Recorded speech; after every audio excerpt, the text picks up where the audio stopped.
Hello, I'm Floyd Maxwell, JustThinkIt.com. This video is called Consequences of a Spring and Loop Theory, the Electron. An electron is described by an imaginary arrow called its spin, which has a curious quantum mechanical property. If you pick any direction you wish and decide to measure the direction of the spin, you will find that it points either along the direction you picked, spin up, or the other way, spin down. Somehow the spin arrow is simply not allowed to point 30 degrees from the axis along which you aligned your measuring device, or in any other direction except parallel or anti-parallel. Hans Christian von Baer. And then there were 118. Conventional chemistry says that what makes one atom, i.e. one element, different from the next is the number of protons in the nucleus. This is workable as a definition, yielding the periodic table of the elements, for example, but is otherwise rather arbitrary. Different isotopes of the same element can have the seriously different property of one being radioactive and one not. A few pounds of U-235 atoms can produce a very different effect than the same amount of U-238. Still, the division by number of protons, and therefore by number of electrons, roughly, brought logic and order to chemistry in much the same way that F equals ma brought reason to Newtonian physics. Beyond the categories, physics, i.e. the existing mainstream physics theories, have taken many steps towards describing the atom and its building blocks. The only problem is that physics today is hopelessly lost. New categories of things are really new unknowns. New measurements raise new questions and cause new problems. Spring and loop theory reverses this trend. Don't keep forever on the public road, going only where others have gone and following one after the other like a flock of sheep. Leave the beaten track occasionally and dive into the woods. Every time you do so, you will be certain to find something that you have never seen before. Of course, it will be a little thing, but do not ignore it. Follow it up. Explore all around it.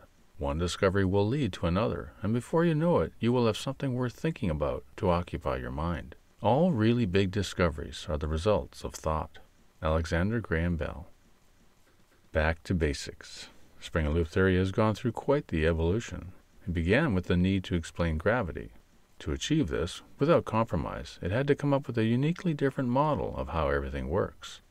It soon became apparent this model was able to explain the most troubling aspects of physics. COASALT. The consequences of a spring and loop theory have been many and varied. Today, spring and loop theory can summarize by saying that the universe is a box full of marbles, with matter being the occasional bowling ball. By the way, for the scale to be correct, the box full of marbles needs to be 10 to the 12 meters across. A tetrameter is about 1 light hour, to house, on average, just one bowling ball. Physics meets chemistry. Spring and loop theory has modeled the atom, pinned down the neutrino, and clarified the quantum world. Yet the humble electron had to wait 3 years for its close-up. The wait has been worth it.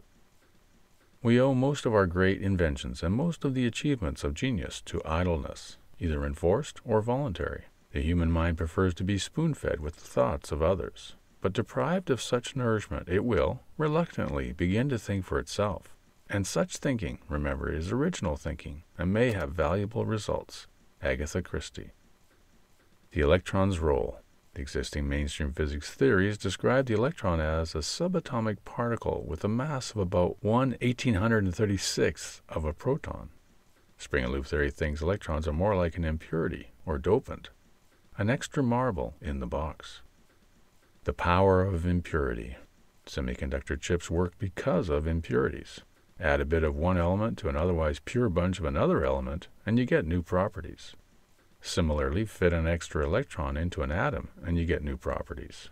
But here you have to quickly add, don't forget you need to add another proton in the nucleus to keep temp theorists happy. But why is that the case? Why do temp theories insist we match protons and electrons? The most important product of knowledge is ignorance, the ignorance that leads you to ask why questions. David Gross.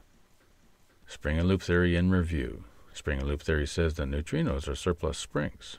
They can plow through a light year of lead with only half being stopped because they need to locate new space, i.e. find themselves a home, before that becomes their final stop. If neutrons are composed of a proton, an electron, and an antineutrino, and the neutrino is just a space-creating spring, i.e. non-matter, then that implied that the electron was more like the moon to the proton's Earth. Two spooks become one. Plus attracts minus is like gravity's spooky action at a distance. Fine in theory, but completely unsubstantiated in real life. Spring and loop theory, having modeled gravity, then realized that electromagnetic attraction was just more space-bending, and was pretty happy with this reduction. Scientific concepts are inner pictures. Heinrich Hertz. The fly in the ointment. The remaining concern was that, if both protons and electrons were spring-loop systems, it meant there were three fundamental objects in spring and loop theory: ultra-tiny springs of energy, large lumbering protons, and medium-sized electrons. A pure energy system, i.e. the universal matrix of springs, was easy to imagine, and came with the bonus of resolving the vacuum catastrophe all by itself. Lower energy matter loops were the gravity creators and essential to the world of things. What nagged was why two different matter systems could coexist with each other and the higher energy without mixing. Partial resolution. Mulling this over for the past few years, spring and loop theory realized that matter loops maintained their nature, despite the ultra-high energy spring jackhammers all around, precisely because they were the odd man out. In quantum worlds, spring and loop theory calculated there were 10 to the 73 times as many springs as loops.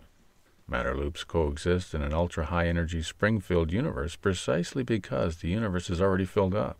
The marbles in that box full of marbles make sure that everything everywhere is filled to the brim with marbles.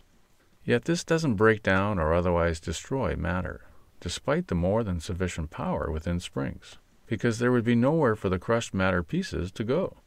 Like flotsam and jetsam, matter drifts in the universal matrix because it can't become universal matrix. I would prefer to speak openly and like an oracle to give answers serviceable to all mankind, even though no one should understand me, rather than to conform to popular opinions and so win the praise freely scattered by the mob. Epicurus. The leaves matter alone because it already takes up the least space. Break one ball into 2 or 10 and they will collectively take up more space than the original ball. And breaking up matter would take some of the spring's energy. But the entire universe is filled with exactly the same thing, springs of exactly the same high energy.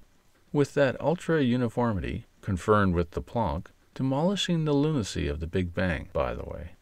So, if the springs in one part of the were to use up some of their energy crushing an atom, they wouldn't be able to support the pressure of 10 to the 154 springs bearing down on them, and so they in turn would be crushed. But when one thing gets crushed, something else must get bigger, and matter loops are back to their original size. Any problem can be solved using the materials in the room. Edwin Land. The breakthrough. A new insight was needed. Then, unpaired electrons create magnetic fields. Viewed recently, this not-quite-right phrase led spring and loop theory one step closer to realizing how magnetism works.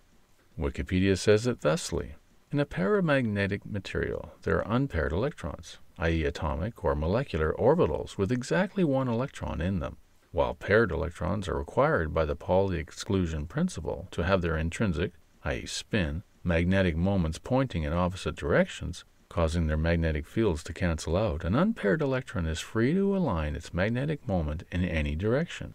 When an external magnetic field is applied, these magnetic moments will tend to align themselves in the same direction as the applied field, thus reinforcing it. Summary: unpaired electrons can align with magnetism. Man is not a circle with a single center. He is an ellipse with two foci. Facts are one, ideas are the other. Victor Hugo.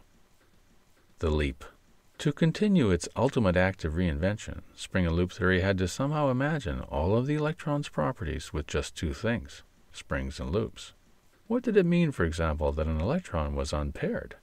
Discarding the spin label was easy enough, but why were electrons happiest in pairs? Today's scientists have substituted mathematics for experiments, and they wander off through equation after equation, and eventually build a structure which has no relation to reality. Nikola Tesla. Even ardent temp theorists have to admit that electron pairing is almost arbitrary. Indirect proof? While the addition of a second electron turns reactive hydrogen into passive helium, other orbitals need 8, and incredibly, even more audacious orbits find their bliss with no more nor less than 10 electrons. Why the different numbers? And most gut-wrenching of all, the fourth electron orbital level fills up before the third one does. Where's the off-ball in that? Understanding is what science is all about, and science is a great deal more than mere mindless computation. Roger Penrose. I was in the pool. Spring and loop theory, realizing that it was gravity that caused electrons to orbit the nucleus, pictured the strong force-free nucleus as a space-contracting zone. Then, spring and loop theory saw something from a new angle: shrinkage. Always go too far, because that's where you'll find the truth. Albert Camus. A fractional gravity effect. The universal matrix of springs is most insistent that every spot in the box full of marbles contain a marble, but it is no miracle worker. At the smallest scale, it is possible to have a space no spring can easily fill, a fractional space. To understand truth, one must have a very sharp, precise, clear mind. Not a cunning mind, but a mind that is capable of looking without any distortion, a mind innocent and vulnerable. Krishnamurti. My kingdom for a shoehorn. It is possible to fit 5 in a 4-seater, and suitcases can be surprisingly expensive. Yet, sans shoehorn, atoms need a more fundamental method. Gravity to the rescue. Just because an apple falls 100 times out of 100 does not mean it will fall on the 101st. Derek Landy. Warning, what goes in might come out. Sorry to say, Samuel Tolliver Preston, there is at least one legitimate potential energy scenario, a box with one too few springs, and that leaves us charged with describing the electron's true nature. The neutrino's cousin. Every system has some give in it.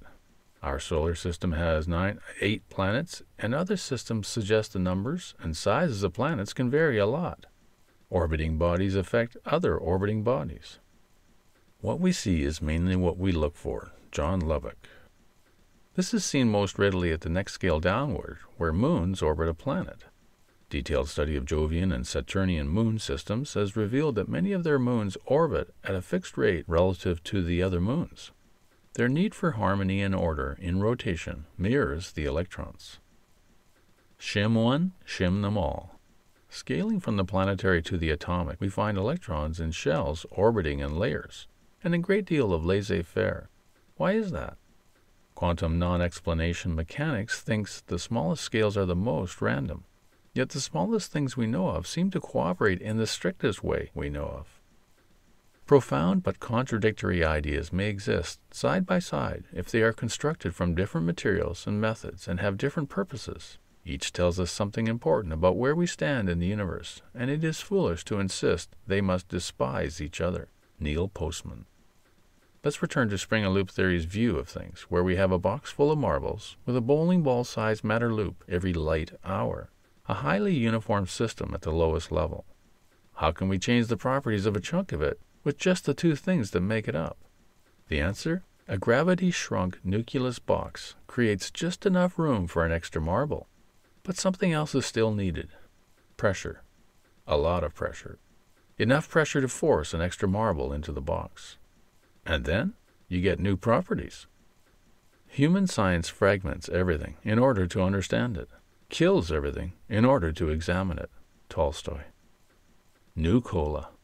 Consider what happens when you pressurize a container of water. That's all, just carbonate it. What do you get? You get soda water, a whole new beverage. And you get fizz. Electrons make atoms fizz. Mediocre minds dismiss anything that reaches beyond their own understanding. Rochefoucauld. Like unchilled soda pop, metal atoms are more fizzy than most. When fizziness can spread from one atom to the next, you have current, electricity propagated. The existing mainstream physics theories allow 7 billion people to connect at light speed over an increasingly controlled internet. But they don't know what those electrons really are. Truth in science can best be defined as the working hypothesis best suited to open the way to the next better one. Conrad Lawrence. The shocker. Electrons are neutrinos. Matter-bound and cramped, but neutrinos just the same. Note, these are not to be confused with, quote, electron neutrinos, quote. Spring and loop theory has never thought there were 3 or 4 types of neutrinos that temp theories say magically oscillate from one to the next in flight. That which has always been accepted by everyone, everywhere, is almost certain to be false. The slowest guns in the West. Neutrinos emitted by stars must travel for years, at light speed, before finding their place. Electrons, i.e. matter-bound neutrinos, have found their place, but it is very crowded. So crowded it slows them by a factor of 10 to 100. Electron signals propagate as a wave. Wikipedia. Electrons propagating are more like those pencil pens where you push one lead out the bottom by pushing one in the top. Let's say this proposal by spring and loop theory is a stretch. It is something far outside of conventional understanding, but it follows logically from earlier steps. Steps that help refine what a neutrino is, why stars rotate differently than expected, and why there is no strong force. Most importantly of all, it conflicts with no other part of spring and loop theory. In fact, once again spring and loop theory has become simpler, and thus better, with this new explanation. Faith is a state of openness or trust. To have faith is like when you trust yourself to the water. You don't grab hold of the water when you swim, because if you do, you will become stiff and tight in the water and sink. You have to relax, and the attitude of faith is the very opposite of clinging and holding on. In other words, a person who is fanatic in matters of religion and clings to certain ideas about the nature of God and the universe becomes a person who has no faith at all. They are holding tight when the attitude of faith is to let go and become open to truth, whatever it might turn out to be. Alan Watts. Footnote: electron pairing is more like tire balancing. Add a wheel weight to one side, and your tire will need the same on the opposite side, all else being equal. Sure, you can pack an extra electron neutrino spring into an atomic system, but to be stable, the system needs to be in balance. Evening up the number of electrons balances the atomic wheel. By the way, filling an orbital makes an atom stable by taking away all of the gravitational potential energy that had been created by the nucleus space bender.